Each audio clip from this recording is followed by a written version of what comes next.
Hello everyone, this is Yamina with Intero Los Santos, Silicon Valley. I'm so happy today to share with you what's happening with the house market in 2018. You may notice the market is softening. Is it a change of direction? With 15 years engineering background, like many other engineers, I believe data speak louder. So today, let's read some data together and hopefully we can interpret the market direction for 2019. First, let's look at the overall U.S. economy data.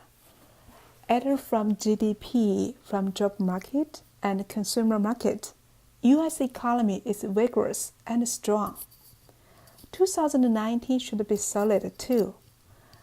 Considering the stock market collapse from mid-September, most likely we are going to have a not so bad slowdown. We know interest rate has raised 9 times by December 18, but it is still historical low.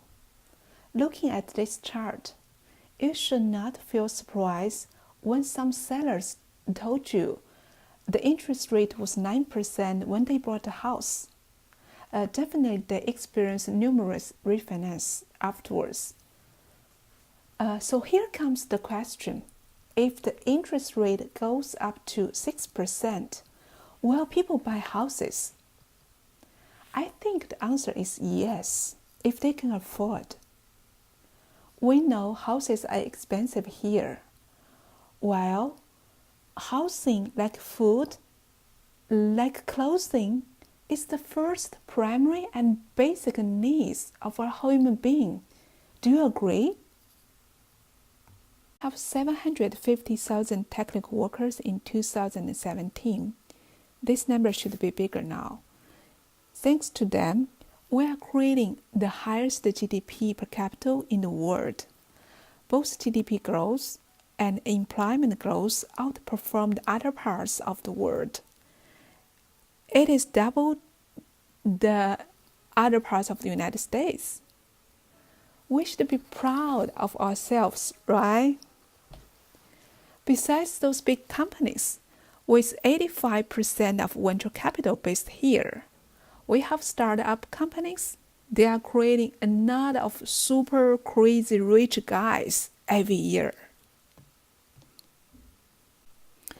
Are those guys living in their own houses? How about the home ownership? Surprisingly, California's home ownership is 9.5% lower than the US average. Ironically, we are crazy rich, but the houses are crazy expensive too. 18. You can say there are two groups of lines. The dark blue and pink for a single-family house. The light blue and yellow are for condos.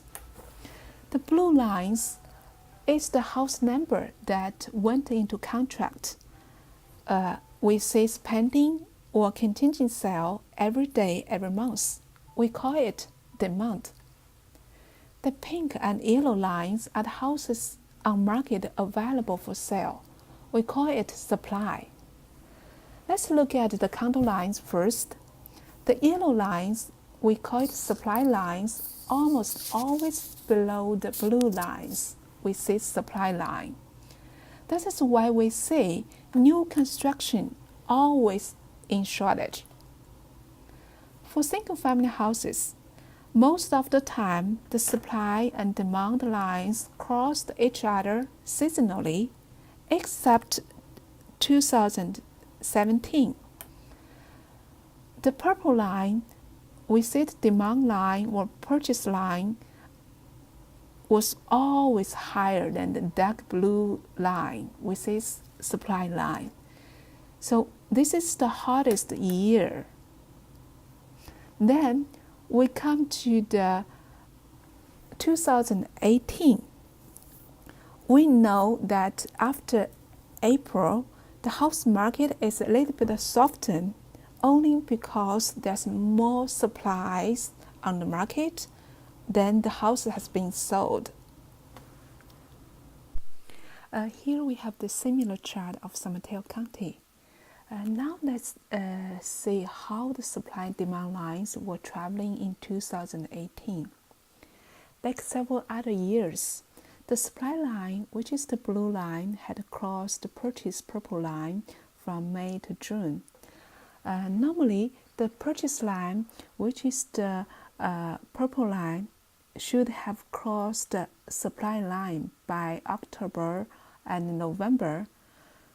The odd thing is that the demand line had not got a chance to surpass the supply line by the end of this year, which means more sellers are willing to put the houses on market, while more buyers prefer keep watching instead of offering. It's true, the inventory has increased. Is it going to change the market direction from seller's market to buyer's market? Let's look at the overall inventory chart from 2002 to 2018.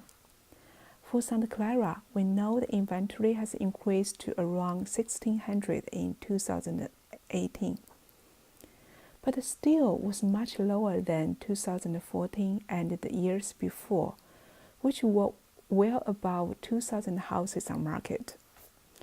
Here we have to see that the inventory has not reached a significant level to change the market direction. There's another factor to consider.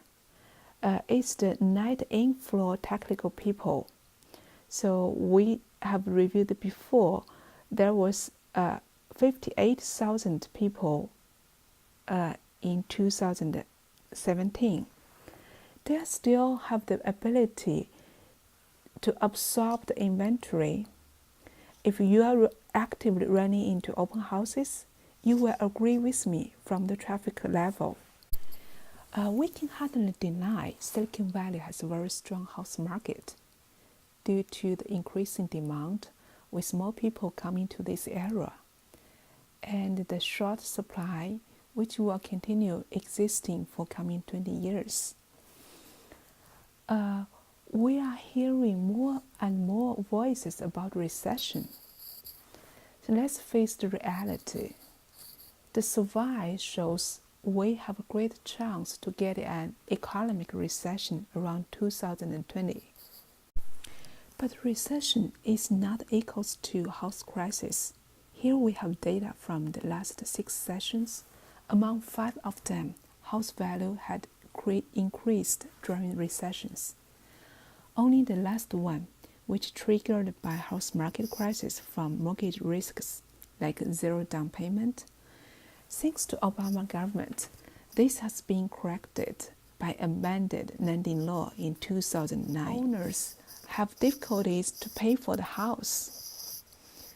On the other hand, when homeowners' equity is increasing, we may expect more investment and consumer activities from those happy rich homeowners.